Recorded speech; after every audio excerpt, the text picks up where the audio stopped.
Hi everyone.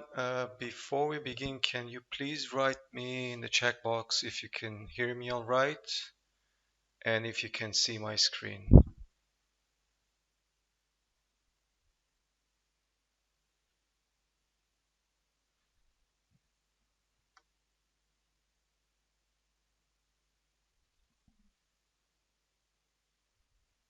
Okay, thank you. So I think we can start. So hi everyone and thanks for joining this webcast. My name is Nimrod Geva and I manage the QuizCom product group. And today I'm going to speak about one of our products, which is called Wiki Plus. For those of you who are not familiar with QuizCom, just a few words.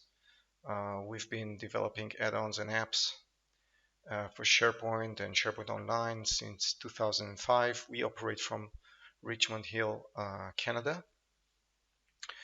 And actually, Wiki Plus is one of our oldest products. We started it, I think, back in 2008. And the need was very simple. There was SharePoint, which already then was known, at least for us in the community, as a very flexible framework, extensible, a very good platform for add-ons and features and extending and customizing to your exact needs. But it didn't have a real enterprise wiki capabilities. So WikiPlus started as just let's bring all the Wikipedia or MediaWiki features that all people who work with real enterprise wiki know. Just let's bring them into SharePoint. And the idea was that instead of companies having to deal with two separate systems, different permissions, different backup, different maintenance, different architecture, everything is different.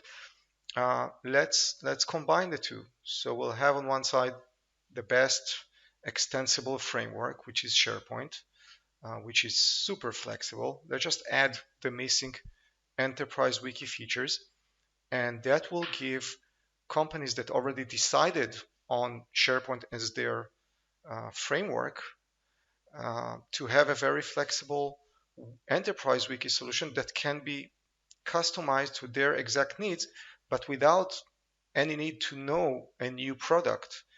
It will be enough if you know SharePoint. If you have SharePoint skills, you'll be able to customize your enterprise wiki. So that's how we started. Wiki Plus has many features. I'm not going to just go over each and every one. I'm going to give you a quick tour highlighting the ones that I think worth mentioning and showing them. The key features, the key advantage of using Wiki Plus over other enterprise wiki, I'm not comparing to SharePoint out of the box because it doesn't have enterprise wiki features. Comparing to other non-SharePoint enterprise wiki solution, I think the biggest advantage is that, again, you don't have to deal with two separate systems. It's basically SharePoint, so you benefit from both worlds. Behind the scene, WikiPlus is simply a collection of SharePoint building blocks. So it includes site templates, library template, content types, custom columns, web parts, master page, page layouts. So, and the result of insisting on making it a 100% SharePoint standard add-on, it means that you benefit from all the extensibility features, meaning if you want to add your own custom column, if you want to use another vendor's custom column or web parts in Wiki Plus, of course it's possible because it's SharePoint. If you want to maintain it, deeply customize it so it will match your own exact needs, you just need someone with SharePoint skills, not with Wiki Plus skills. And of course, there's no proprietary technology or database or separate security backup and everything. So this is what you have. Okay, enough with the slides. Let's start with a feature tour. Again, I'm not going to go over all features, but I think it will give you the idea of what is Wiki Plus. So when you create a new Wiki Plus page, and I will show you the interface very shortly, you get to when you create a new Wiki Plus site, you can choose between two site templates. There's the Wiki Plus site, which is designed more for internal knowledge sharing. So it has the look of a departmental portal, and you can use it, of course, as a public facing wiki, but you'll see it looks more like a portal, which is commonly used internally. And there's the KB site, the knowledge base site, which is designed more for public facing knowledge base sites, such as support knowledge base or documentation site. And it has a different look, which is very common to such public sites. For example, out of the box, when you create the Wiki Plus site template, that's what you get as a home page. So you see it looks like a regular portal, but you have some other web parts such as Tag Cloud, which is here, and recent articles and popular articles with the ability to rate them and comment and all of this. And when you create a KB site, it has the look of many documentation and support knowledge bases that you can see in the internet.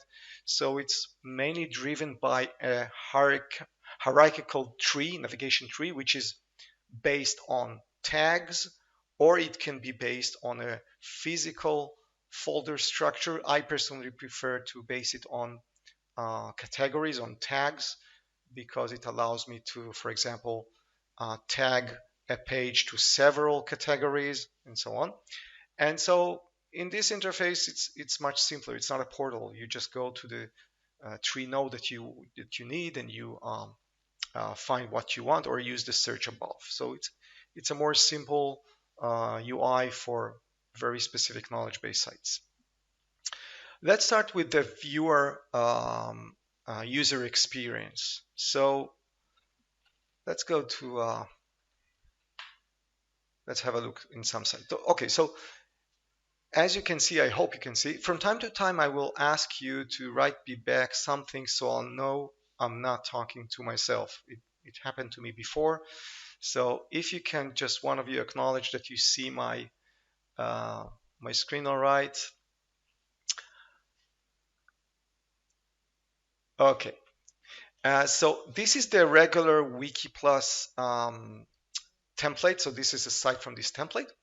And the user experience usually with this site, kind of site, will start with trying to find the articles that I'm looking for, either by search, either by using the tag cloud, or by various filters of articles, like popular articles, which are you see here the top, I don't know, 5 or 10, whatever you decide to configure here, rated articles or recent articles. And once you click a tag, for example, you will get to the tags results page, where you find articles that are tagged to this tag. And when you click, of course, you can also subscribe to this tag. So when you click such a page, you get to the page. And so you got the table of contents, you see who wrote it, you see on the right side number of views and and the average ratings, and if it has comments, you can look inside.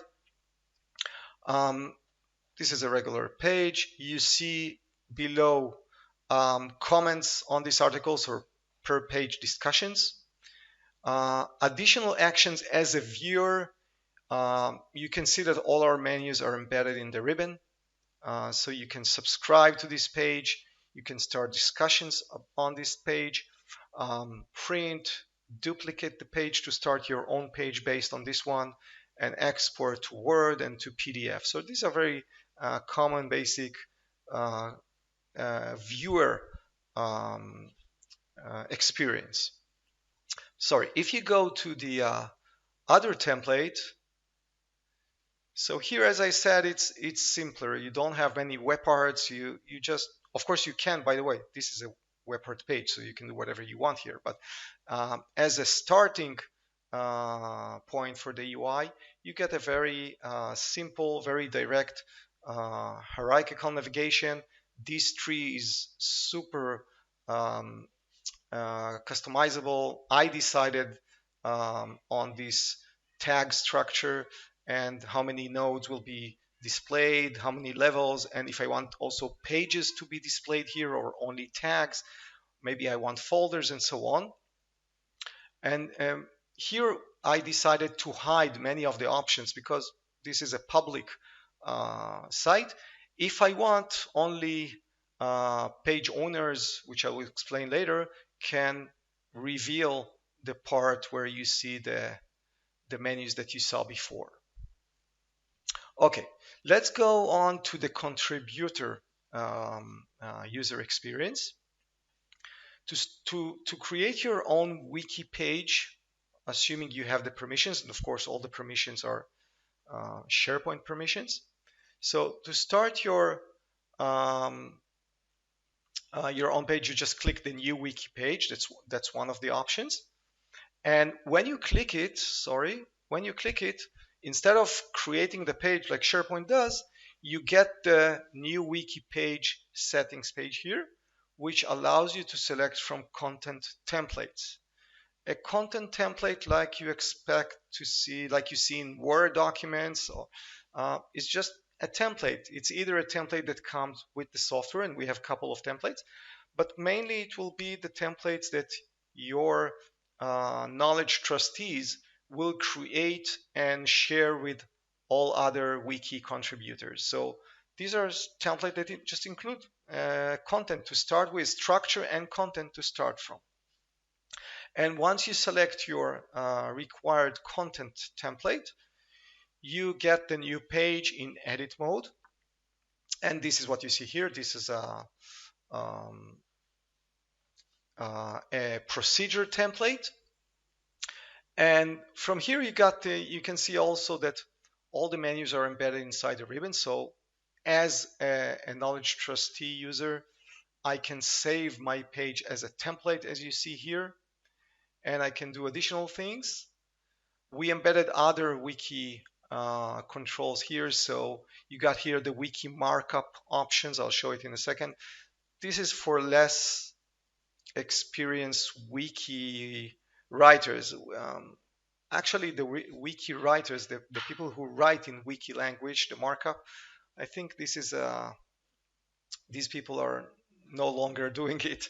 Everyone is used to a regular HTML editor, what you see, what you get editor. But so you got here all kind of shortcuts for wiki, and you got all these other controls that I will explain a bit later. But what I wanted to show here that you don't need to work with a separate editor. The editor is embedded inside the regular SharePoint editor, just with additional capabilities. Actually, this is a dual editor. It's a wiki markup editor.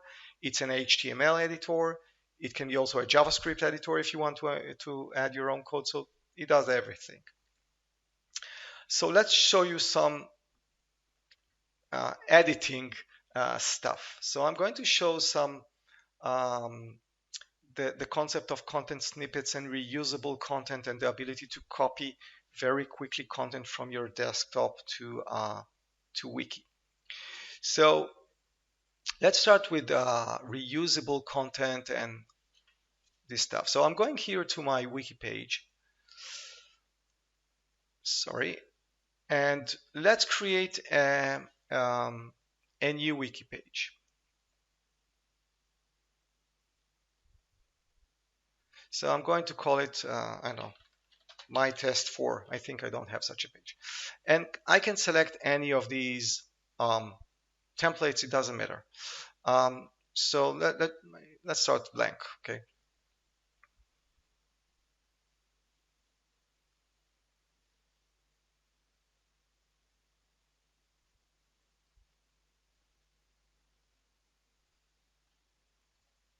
Okay, now besides the regular editor that you see here, many times you need to add reusable content. What is a reusable content? Let's say I want all my a type of articles to be marked with uh, confidential or something like this. So I do not expect my user to write it every time. I would like them to reuse these pieces of content, and I would like also to manage them centrally. So this is done through using insert reusable content. Reusable content is stored in another list where we have wiki reusable content, and it can work in two modes. The first mode that I'm showing you now, I'm going to use it. It's called, this is a piece of content called internal document. Doesn't matter. You see that it inserted a piece of content here. Now, the thing is that this content is not editable. So if I want to use this part, I can use it, but I cannot change it. And the reason is because it allows me to keep managing it centrally. So if 500 wiki pages are using internal document, and now I want it to be changed not to internal document, I want it to be called internal. So I don't need to go to all these 500 wiki pages. I need to go to the wiki reusable content list, which is in the site collection level. This is the list. And you see here all the pieces of content. And if I go here, all I need to do is just edit this part and change it to whatever I want.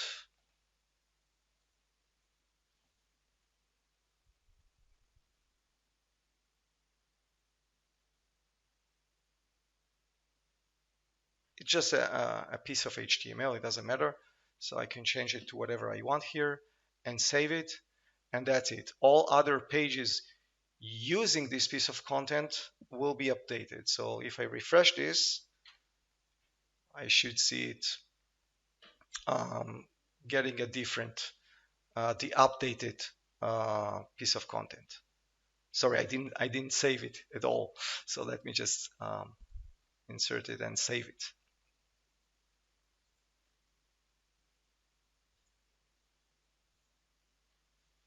Now, there are cases where I don't want this to behave as a reusable content. I want this to behave as a snippet.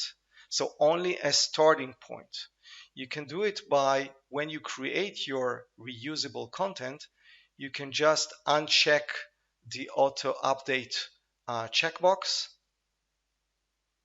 This means that pages using this part will get an unlocked piece of content when I insert it. So if I try to insert it, let's try to insert it to this page. So I'm editing this page again.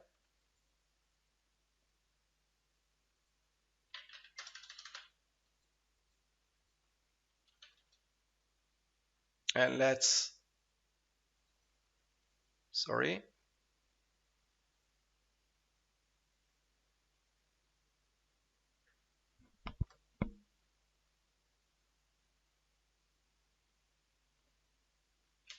Sorry, the server is not behaving for me today. I'll just refresh the page.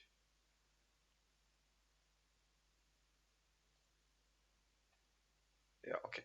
So if I insert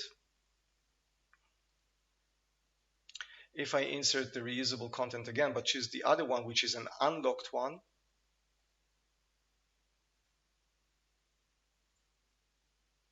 okay, you should see that it's editable. Like if I want, I can just delete it. It's not locked. So these are the two types between reusable content and snippets, which you can use across all your pages. Another thing that I wanted to show you, let me just go back to my slideshow.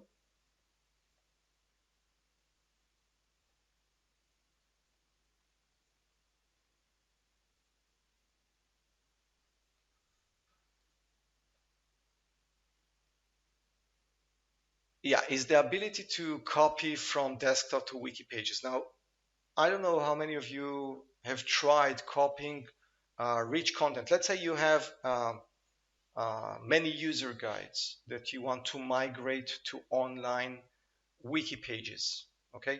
And so every such Word document includes rich content, tables, and embedded images.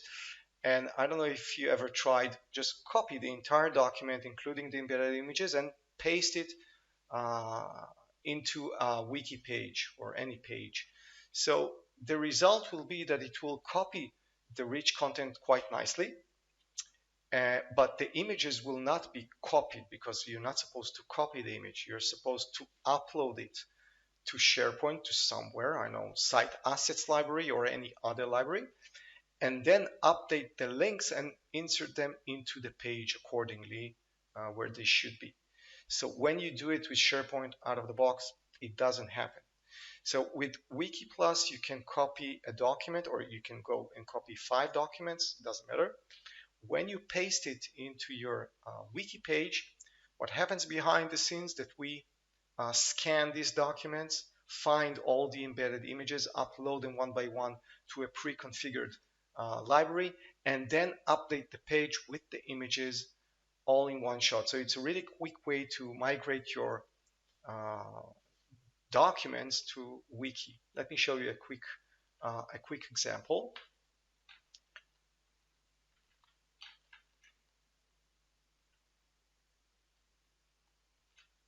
Okay, so I have here my empty document, and let's open a Word document. I don't know, let's open this one, just a user guide. Okay, so I hope you see this user guide document. And let's go to the part where it has some rich content, which is more interesting. Okay, so I have here, let's see, a table. Let's scroll down a bit. Yeah, here's an image, a picture, and another one, and another one, another one, another one. Okay, let's scroll all the way to the end of this document. I'm marking the entire text here, and Control C to copy. And I'm going to my wiki page here, and I'm pasting it by doing Control V. Okay, now you see it parses the document, and I see this bubble asking me what kind of paste I want. And I can have a regular SharePoint paste, or keep text only, or do a KWIZ Paste Plus. And when I choose it, look at the top right corner here. In just a second, you'll see what's going on behind the scenes. So you see upload in progress, 2, 3, 4, 5 of 10. It uploads all the images to a pre-configured library and then inserts the images into the page. So you get your page migrated. It can be Word, PDF, PowerPoint, Excel, whatever. It will be pasted this way into the page. And as I say, it doesn't have to be one document. You can actually go to your Windows Explorer and copy 3 documents at a time. It doesn't matter. You do Control C, then go to your page and paste it. It will open each one of documents and paste them one by one into your wiki page. So that's the quickest way to migrate your documents into a wiki page. Okay, let's continue. So I'm going back to my slides just to see what's next. Okay, let's talk a bit about taxonomy. So we support several types of taxonomy. It can be a Web 2.0 style, so you got your tag cloud and a textual way of tagging, allowing end users to type their tags and get the autocomplete, and optionally allow contributors to add tags. More of the community builds the taxonomy way, which is less controlled. And there's also the more strict way of hierarchical categories. This is where you manage your taxonomy centrally. So only knowledge trustees change the structure of the taxonomy. Contributors can only use it by tagging, by selecting categories and connect them to their pages. And accordingly, you got all ways of navigation through tags, either by tag cloud, tag index, tag tree, tag menu. We provide all this, and everything is just configurable. We have our own taxonomy since 2007. We don't use SharePoint, mainly because um, some of our preliminary customers, which were US public sector's customers, required some advanced features like tag level permission, like the ability to show or hide specific tags to specific departments, specific people, specific group. Same for tag filtering. And we also support multiple tag scopes. So you can have one taxonomy per the entire organization. And in addition, you can have a separate taxonomy for the support team, a separate taxonomy for the sales team. So it's really up to you. You can do whatever you want and all. And the thing is that it's all based on an existing mechanism in SharePoint, which is lists. Lists allow me to filter, lists allow me to set permissions on specific item, lists allow me to do views. So everything behind the scenes is actually based on SharePoint lists. So you got all your tags in SharePoint, but in a different way. So let me just show you how it works. So when you, after we edited the page and we have the content, we should also edit the page properties. And when you edit the page properties, you get the edit item form, which is a regular edit item form, by the way. It's only has some predefined columns that we added because this is a Wiki Plus library template. But as you all understand, because it's a regular SharePoint library template, you can add or remove additional columns according to your own requirement. So when the tags column, it's a custom column that we have here, when it's configured to support Web 2.0 style tagging, so you can type your tags and you get the autocomplete features as expected. When you configure the your tags for hierarchical tagging, you won't be able to type anything. You need to browse, and then you'll get your structure, which is a tag tree with your hierarchy. So again, it's the same field. You just configure it the way you want it to behave. And as for the navigation, as I said, you got all types of tags. This is a tag cloud web part. You can use it. You just need to connect it to the same taxonomy to which the tags column is connected. So the tagging part and the viewing part are connected to the same taxonomy. And then you can view it as a tag cloud or as a tag index, as you see here, or as a tags tree, as you saw in the other. It's all the same web part, by the way. So let me show you how these are configured. So you'll see it's really just SharePoint behind the scenes.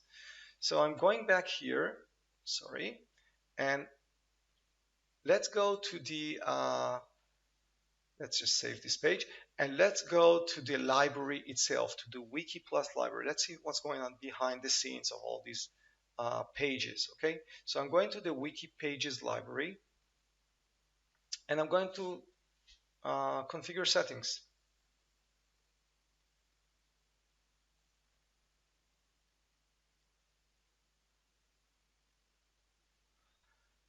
Okay, so it's a regular library. As you can see here, you got all these columns. One of them is the tags column, which is a custom column of type tags. And let's click it to see the configuration options.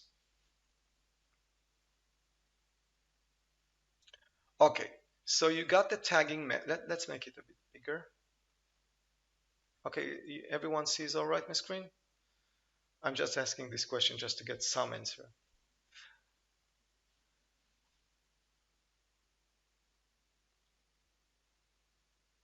Okay, so you got the tagging method, which is either textual tags or hierarchical category tree. Okay, you got the option to allow users to add new tags. Now, uh, I know of rare, from my experience, I'm not saying people are not doing it, but rare occasions where people are using it. Usually, you want your taxonomy to be well defined, and so most of the time it's centrally managed, but you got the option to allow contributors to add tags to the taxonomy as they add content. So it's more of a community taxonomy. Um, this option allows you to automatically tag emails when you send an email with a touch document to the Wiki Plus library. It needs to, you just need to configure the email settings of the library, and so it allows you to automatically tag documents. And then you got the source list. This is which list this tags field is connected to. This is the taxonomy list. So you can connect to a list in the site collection level, in the current site, or in a remote site. And this means that you can really build a distributed wiki structure where you have one wiki for support with their support articles, and one wiki for sales with their sales procedures, and one wiki, it doesn't matter, but still they can all be connected to the same taxonomy, which is located in some site, in site collection, or they can be in different site collection. Just you need the URL if you go to a remote tags list. But you can have distributed or multiple wiki sites, but one unified taxonomy if you want, or have multiple taxonomies. That's what I said. So this is how you configure your tags column. Okay. Now, and as I said, if I go here, for example, uh, for this page and I added the properties, you'll see that the tags field behaves as a hierarchical taxonomy. So it won't let me type, it let me browse, and then I get the tree with my taxonomy here. Okay, this is the hierarchical option. And it can be a web tool, as I said. Now, let's go to the other side where you use this taxonomy either by tag cloud or tag tree or whatever. So if I go here, for example, let's go back to my wiki site. I have a tag cloud there. So let's edit the page.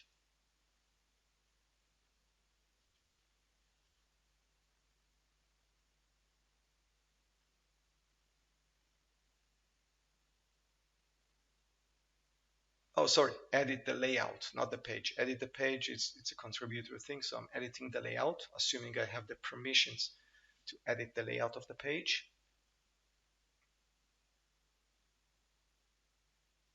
Okay, now I see the web part page structure, and I see here that I have these popular tags. This is my tag cloud.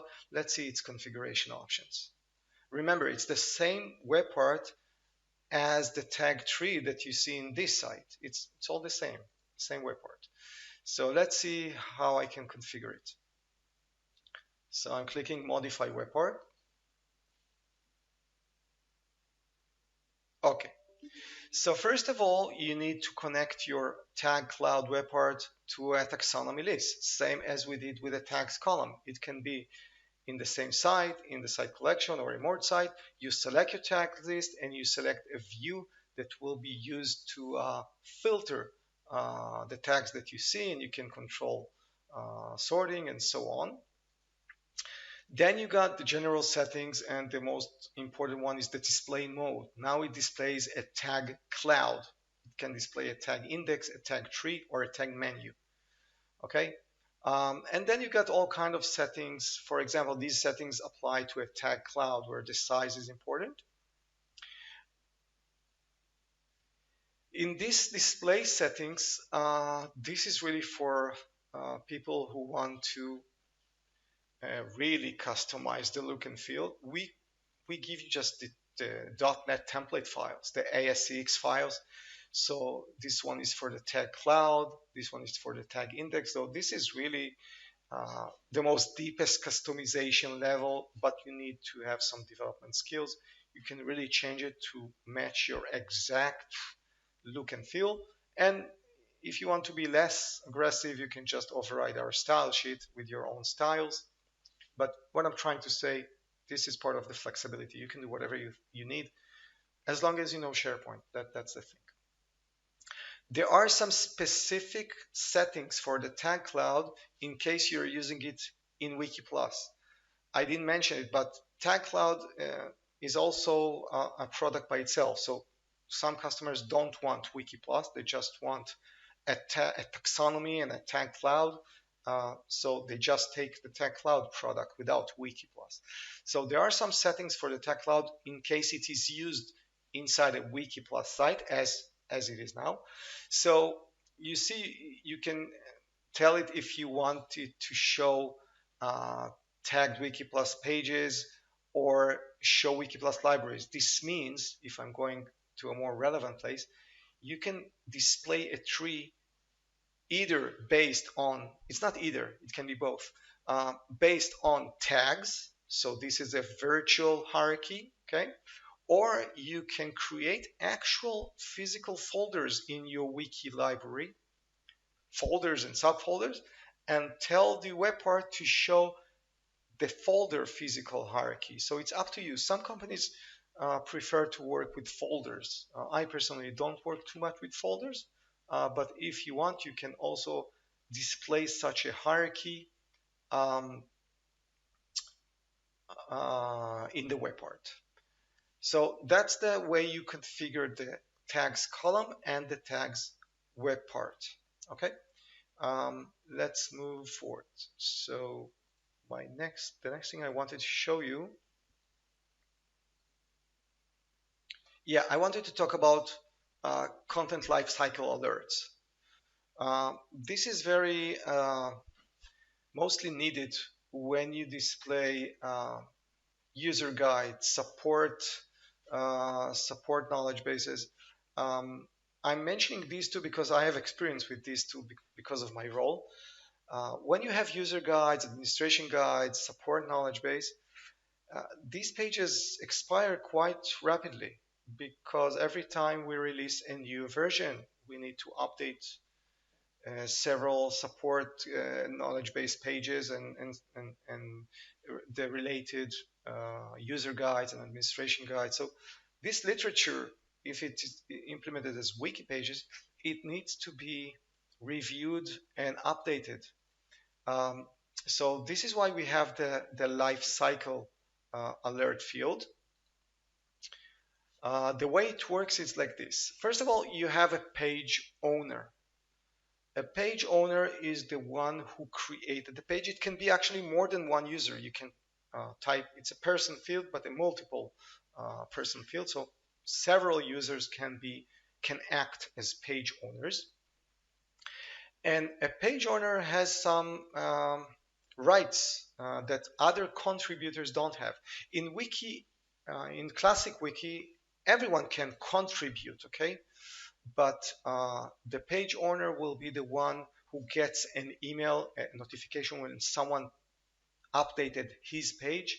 He's the one who will approve the page. If you configure your wiki to require approval, you might not want to do that. And he's the one also that sets the lifecycle alert period. So if he thinks that this page might be irrelevant in 6 months, for example, he will set it up for 6 months or for a specific date, doesn't matter. And about 2 weeks, it's configurable. Before the page expires, the page owner and knowledge trustees will get an email. I will explain what knowledge trustees are. Saying, this email will say, hey, your page is about to expire. You might want to review it and reapprove it. If it doesn't do it, nothing will happen. Nothing will get deleted. The only thing that will happen that by default, unless you change the UI, users, readers will see this message banner that says out of date, which means uh, the page that you are now viewing might not be fully accurate. It might be obsolete. Okay. Um, Knowledge Trustees is a SharePoint group which is created when you add a Wiki Plus site. This group has some special permissions that other contributors don't have. For example, only on knowledge trustees as the page owner can actually delete the page, approve the page, delete previous versions of the page, and so on. So it's a level of editing which is higher than just a contributor. And the idea is that if we are doing wiki and everyone contributes, it's okay, but we don't want everyone to have the abilities to do damages by mistake to our wiki structure. As I said, the version is available for free trial. And so if you have any questions or need help installing it, or any questions about how it works and how to set it up, how to configure it, feel free to contact us. Okay, thank you.